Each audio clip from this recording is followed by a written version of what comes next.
नमस्कार. कधी विचार केलाय का की आपल्या डोक्यात येणारे अगदी साधे साधे विचार आपलं अख्खं आयुष्य बदलू शकतात?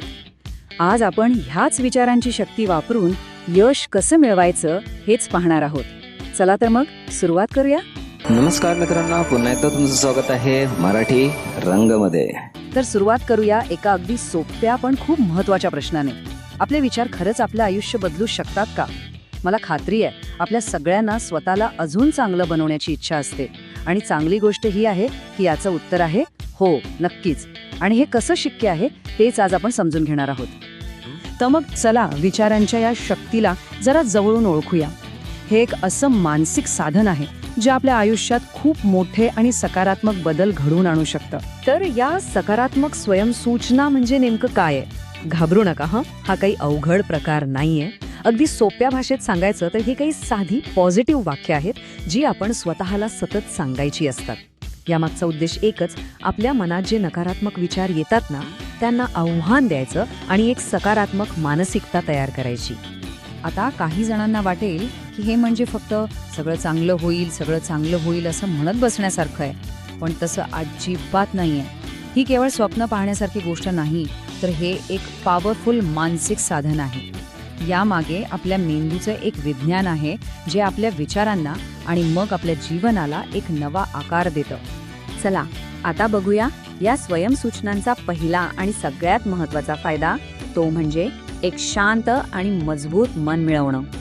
मग याचा सगळ्यात मोठा फायदा काय होतो, तर तो म्हणजे तणाव आणि चिंता कमी होतात. संशोधनातून हे सिद्ध झालंय की ह्या स्वयंसूचनांचा जर आपण रोज सराव केला तर आपला स्ट्रेस, आपली चिंता आणि अगदी डिप्रेशनची भावना सुद्धा कमी होऊ शकते. याचं एक खूप सुंदर उदाहरण म्हणजे हे वाक्य, माझे मन शांत आहे आणि हृदय आनंदी आहे. विचार करा, हे वाक्य जर आपण रोज स्वतःला सांगितलं तर मनात किती शांतता आणि आनंद वाटेल. याचा दुसरा एक महत्त्वाचा फायदा म्हणजे आपली भावनिक ताकद वाढते. म्हणजे काय, तर आयुष्यात येणाऱ्या लहान मोठ्या अडचणींना, संकटांना सामोरं जाण्याची आपली जी मानसिक शक्ती आहे ना ती अधिक मजबूत होते. आणि हे वाक्य तर बघा किती ताकदवान आहे, मी कोणत्याही संकटावर मात करण्यास समर्थ आहे. जरा विचार करा, हे वाक्य आपल्या आत किती आत्मविश्वास जागवेल आणि आपल्याला किती मजबूत बनवेल. आता तुम्हाला प्रश्न पडला असेल की हे सगळं काम कसं करतं, तर यामागे एक विज्ञान आहे. त्याला न्यूरोप्लास्टिसिटी म्हणजेच मेंदूची पुनर्रचना असं म्हणतात. याचा सोपा अर्थ असा की आपला मेंदू स्वतःला बदलू शकतो, तो नवीन कनेक्शन्स तयार करू शकतो. म्हणजे आपले सकारात्मक विचार खरंतर आपल्या मेंदूला सकारात्मकतेसाठी पुन्हा एकदा प्रोग्राम करतात. कमाल आहे ना.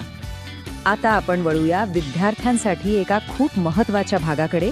पाहूया की हे तंत्र अभ्यासात यश मिळवण्यासाठी कसं मदत करतं. याचा सगळ्यात थेट फायदा म्हणजे एकाग्रता आणि आत्मविश्वास वाढतो. विचार करा, जेव्हा एखाद्या विद्यार्थ्याचा स्वतःवरचा विश्वास वाढतो तेव्हा त्याचा अभ्यासातलं लक्ष आपोआपच वाढतं नाही का? मी यशस्वी होऊ शकतो. किती साधं वाक्य आहे पण खूप शक्तिशाली आहे. हे एक वाक्यच कोणत्याही ध्येयासाठी प्रयत्न करणाऱ्या व्यक्तीला प्रचंड प्रेरणा देऊ शकतं.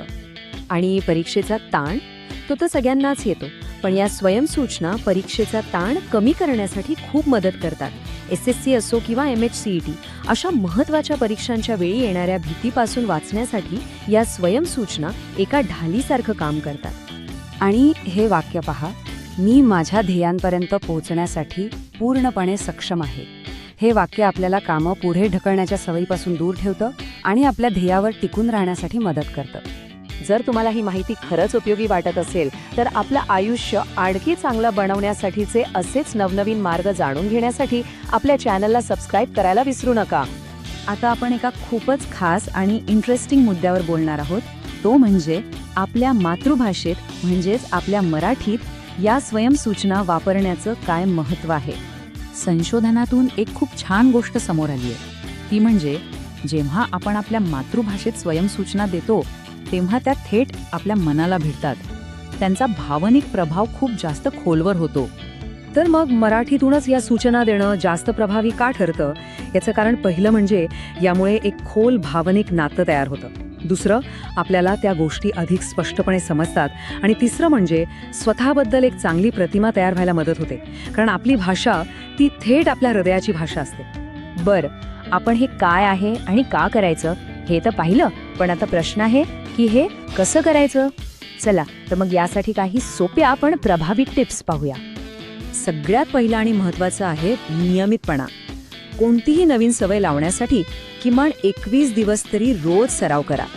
दुसरं म्हणजे वाक्य नेहमी वर्तमान काळातच असावं. असं बोलायचं जणू काही ती गोष्ट आत्ता याच क्षणी खरी आहे. आणि तिसरं, योग्य वेळ निवडा, जसं की सकाळी उठल्यावर किंवा रात्री झोपण्यापूर्वी, कारण तेव्हा आपलं मन शांत आणि नवीन विचार स्वीकारायला तयार असतं. वर्तमान काळाचे हे एक उत्तम उदाहरण आहे. माझे शरीर आणि मन दिवसेंदिवस सशक्त होत आहे. बघा, इथे होत आहे असं म्हटलंय, होईल असं नाही. याचा थेट परिणाम आपल्या अंतर्मनावर होतो. थोडक्यात सांगायचं तर ह्या सकारात्मक स्वयंसूचना म्हणजे केवळ चांगले विचार नाहीत, तर ते आपल्या मन मजबूत करण्याचं आणि आपली ध्येय गाठण्याचं एक व्यावहारिक प्रॅक्टिकल साधन आहे. तर मग आता सांगा, तुमची पहिली सकारात्मक स्वयंसूचना कोणती असेल? खाली कमेंट्समध्ये आम्हाला नक्की सांगा. जर ही माहिती आपल्याला आवडली असेल तर लाईक करा, आपल्या मित्रमैत्रिणींसोबत शेअर करा आणि हो, चॅनलला सबस्क्राईब करायला अजिबात विसरू नका. धन्यवाद. जय हिंद, जय महाराष्ट्र.